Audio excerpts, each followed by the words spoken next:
BSc second year के बच्चों के लिए आज पेपर थर्ड एनिमल इकोलॉजी हम पढ़ेंगे। एनिमल इकोलॉजी क्या है? ये पारिस्थितिकी है। पारिस्थितिकी जो वर्ड या हम इकोलॉजी कहें, ये एक ग्रीक वर्ड ओइकोस और लोगस, इन दो वर्ड से मिलकर बना हुआ है। हैबिटेट और होम। ओइकास का मीनिंग होता है हैबिटेट, या मीन जहाँ पर वो रह रहा होता है उसका स्थान, आवास, और लोगस स्टडीज़ को कहते हैं। तो हैबिटेट या होम और स्टडीज़ से मिलकर वर्ड बना जो वो था ओइकोस, और ओइकोस का मीनिंग होता है इकोलॉजी। रीटर ने सबसे पहले 1868 में और हैकल ने 1866 में सबसे पहले इस वर्ड को बताया था और उसको मान्यता मिली थी। उससे पहले इकोलॉजी जो है एक हमारा साइंस में सब्जेक्ट ऐसा नहीं था जिसमें बहुत ज़्यादा महत्व दिया गया हो। उसके बाद ही इस सब्जेक्ट को महत्व दिया गया, ब्रांच को। इकोलॉजी अब क्या है? Ecology actually study of interaction of animals with their environment where they are living. Animals, प्राणी जिस स्थान पर अपने हैबिटेट पर रह रहे होते हैं, उनका इंटरेक्शन वहाँ के एनवायरनमेंट, वातावरण से जो होता है, उसके बारे में हम जो स्टडी करते हैं उसको हम कहते हैं इकोलॉजी। मीन्स हम उस वातावरण में जो एनिमल रह रहा है, प्राणी रह रहा है, वो कैसे रिएक्ट करता है, उसकी कैसे इंटरेक्शन होती है, उसके बारे में हम करते हैं। इसमें ऑर्गेनिजम्स लिविंग में और जितना एनवायरनमेंट है हमारा वो नॉन लिविंग में आ जाता है। अब अगर हम इकोलॉजी को लें तो कैसे आपस में ये एनवायरनमेंट से एक दूसरे से जुड़े हुए हैं। इकोलॉजी जो है वो ऑर्गेनिजम्स हैं उसमें और एनवायरनमेंट है। तो ऑर्गेनिज्म कहाँ पर रह रहा है? एक एनवायरनमेंट में, और इस एनवायरनमेंट की वजह से ये ऑर्गेनिजम्स उस एनवायरनमेंट में रह रहा है, और इसका इफेक्ट जो है, इसका जीवन जो है कहाँ किससे इफेक्टेड रहता है? पूरे उसके एनवायरनमेंट से जिससे में वो रह रहा है, और उसके अकॉर्डिंग वो अपनी जीवन की सारी जितनी हैबिटेट है वो उसके अकॉर्डिंग ही होती है जैसा वहाँ का एनवायरनमेंट होता है। अगर हम इसकी थोड़ी हिस्ट्री के बारे में बात करें तो जो सबसे ज़्यादा ओडम ने इकोलॉजी में बहुत काम किया, उन्होंने इकोसिस्टम के बारे में 1971 में बताया। क्लार्क ने 1973 में साइंस ऑफ एनवायरनमेंट के बारे में बताया। और सबसे पहले अगर हम बहुत इसकी हिस्ट्री में जाते हैं तो 90s में हिप्पोक्रेट्स थे, एक्चुअली वो एनवायरनमेंट को, वातावरण को मानते थे कि वो एयर, वाटर और प्लेसेस से मिलकर बना हुआ है। थियोफ्रास्टस जो थे वो इसके वेत्ता माने जाते हैं, जिन्होंने इसके बारे में बताया था कि वातावरण क्या है और सारे एनिमल्स कैसे उससे जुड़े हुए रहते हैं। इसके बाद ब्रिटिश इकोलॉजी सोसाइटी 1930 में, उसने जब हमारी बहुत ज़्यादा स्टडीज़ हो गई, कोई बात प्रूफ होने लगी, तो जर्नल्स बने। तो सबसे पहला 1930 में ब्रिटिश इकोलॉजिकल सोसाइटी ने जो जर्नल था वो था जर्नल ऑफ इकोलॉजी। उसके बाद 1932 में ब्रिटिश इकोलॉजिकल सोसाइटी ने ही एनिमल्स के लिए जर्नल ऑफ एनिमल इकोलॉजी निकाला, जिसमें कि हम अपने जितने भी पेपर्स होते थे, रिसर्च होती थी, वो सारी इन जर्नल्स में डाली जाती थी।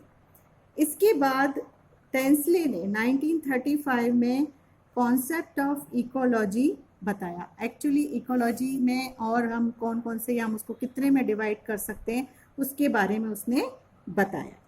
उसके बाद ओडम ब्रदर्स, जो कि बहुत इकोलॉजी में उनका बहुत नाम है, उन्होंने इकोसिस्टम के बारे में बताया और एक बुक लिखी फंडामेंटल्स ऑफ इकोलॉजी। ये जो बुक थी फंडामेंटल ऑफ इकोलॉजी, ये बहुत ही अच्छी बुक थी और बहुत लोगों के लिए काम की बुक थी, जिसमें उन्होंने सारी फंडामेंटल्स इकोलॉजी के बारे में बताया। अब हम आते हैं classification of ecology. On the basis of, हम 3 बेसिस पर इकोलॉजी को डिवाइड कर सकते हैं। क्लासिफिकेशन के आधार पर, वर्गीकरण के आधार पर, ऑर्गेनाइजेशन के, संगठन के आधार पर, और हैबिटेट उसका जो आवास है उसके आधार पर।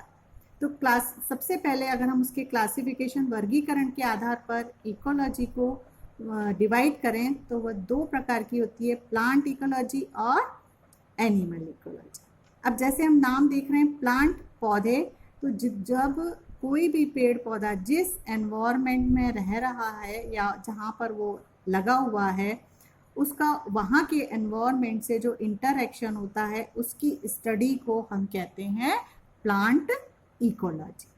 इसी तरह से एनिमल इकोलॉजी, किसी भी स्थान पर रहे एनिमल्स या प्राणी, उनका अपने वातावरण के साथ क्या इंटरेक्शन होता है उसकी स्टडी को हम कहते हैं एनिमल इकोलॉजी। अब हम बात करते हैं ऑर्गेनाइजेशन या संगठन के आधार पर इकोलॉजी या पारिस्थिति को हम कितने में डिवाइड कर सकते हैं।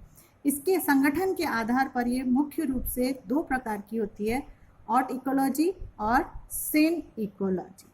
ऑटो मीन्स अपना ही जाति के, जब एक ही जाति के प्राणी एक स्थान पर रह रहे होते हैं और अपने एनवायरनमेंट से रिएक्शन कर रहे होते हैं इंटरेक्शन, तो उसको हम कहते हैं ऑटो इकोलॉजी। अगर हम स्टडी करते हैं एक ही स्थान पर रह रहे एक से ज़्यादा स्पीशीज़ के एनिमल्स या प्राणी की स्टडी करते हैं उनके वातावरण या एनवायरनमेंट के साथ, तो हम उसे कहते हैं सिन इकोलॉजी। सिन इकोलॉजी को फिर से हम चार भागों में डिवाइड कर सकते हैं, पॉपुलेशन, कम्युनिटी और बायोम। तो पॉपुलेशन क्या है? पॉपुलेशन मतलब एक स्थान पर एक ही जाति के रहे प्राणी और उनके वातावरण से जो इंटरेक्शन होता है उस स्टडी को हम कहते हैं वहाँ की पॉपुलेशन है। वो किसी भी एक ही जाति के जब एनिमल्स वहाँ पर रह रहे होते हैं तो उनकी पॉपुलेशन कहलाती है। अब उससे बड़ी होती है क्या? कम्युनिटी। तो एक ही जाति के से दूसरी जाति के और अनेक उसमें एक दूसरी जाति के भी उसके साथ रह रहे होते हैं, एक ही जगह पर आपस में सामंजस्य बनाकर रहते हैं और एनवायरनमेंट के साथ अपना हैबिटेट बनाए रहते हैं, उसको हम कहते हैं कम्युनिटी।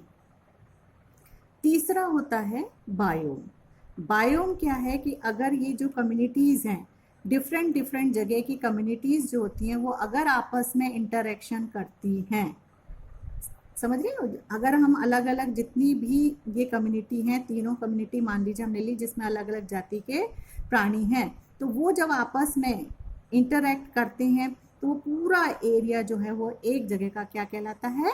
बायोम। तो इकोलॉजी में कहीं पर भी किसी भी स्थान पर कोई भी अगर प्राणी रह रहा है तो वो अपने उसमें चेंजेस भी आते हैं, आपको मालूम है, उसमें चेंजेस आके वो अपने को वहाँ पे एडजस्ट करता है, तो वो इसीलिए एक ही स्थान पर रहता है। अब तीसरी बात जो है वो है हैबिटेट के आधार पर जो है वो क्लास इकोलॉजी को तीन उसमें बांटा गया है। पहला है fresh water ecology. Fresh water जैसे हम समझते हैं, फ्रेश वाटर जो है वो उसमें जो एनिमल्स प्राणी रह रहे हैं उनका वहाँ के वातावरण मतलब फ्रेश वाटर से जो इंटरेक्शन है और उसकी जो स्टडी करते हैं हम उसको कहते हैं फ्रेश वाटर इकोलॉजी। दूसरा होता है मैराइन वाटर। मैराइन वाटर में रहे जितनी फिशेज हैं बड़ी बड़ी, वो सब किस में आती हैं? मैराइन वाटर में रहती हैं। तो वहाँ का एनवायरनमेंट के साथ मैराइन में, क्योंकि हमको मालूम है कि फ्रेश वाटर और मैराइन वाटर दोनों अलग होते हैं, मैराइन में हमें सॉल्ट बहुत मिलता है और भी उसके सब्सटेंसेस में डिफरेंस होते हैं, प्रेशर में, टेम्परेचर में, सब में डिफरेंस होता है। फ्रेश वाटर जो है फ्लोइंग रहता है, मैराइन वाटर फ्लोइंग नहीं रहता। तो यहाँ पे जो रह रहे आवास जो उनका एनिमल्स हैं उनका अलग अलग तरह के होते हैं, हमें एक जैसे नहीं मिल सकते। Fresh water animals different type के होते हैं और मैराइन जो है वो दूसरे तरह के होते हैं क्योंकि उनका हैबिटेट आवास अलग तरह का होता है। तीसरे जो होते हैं वो हैं टेरेस्ट्रियल, मीन्स जो ज़मीन पर रह रहे होते हैं। इसमें भी टेरेस्ट्रियल में फॉरेस्ट भी आ सकता है, दूसरे भी आते हैं। तो टेरेस्ट्रियल मीन्स ज़मीन पर रहने वाले एनिमल्स। अब ज़मीन पर भी हमको अलग अलग डेजर्ट मिलता है, कहीं पर हमको अलग रेनी वाटर मिलता है, तो वहाँ पर रहने वाले जितने एनिमल्स हैं वहाँ के एनवायरनमेंट वातावरण के साथ एडजस्ट करके अपने आप को वहीं पर रखते हैं और बड़े होते हैं, पूरा उनकी लाइफ चलती है। तो ये तीसरा आवास होता है टेरेस्ट्रियल इकोलॉजी। तो इस तरह हमने देखा कि इकोलॉजी जो है वो हैबिटेट के आधार पर, संगठन और क्लासिफिकेशन के आधार पर बांटा जा सकता है। हम ये समझते हैं कि पूरे एनिमल्स जितने हैं, जहाँ पर इवन ह्यूमन बींग्स भी जिस एनवायरनमेंट में रहते हैं उसमें अपने आप को एडजस्ट करते हैं और उस चेंजेस के अकॉर्डिंग जो कि एनवायरनमेंट में हमारे लगातार हो रहे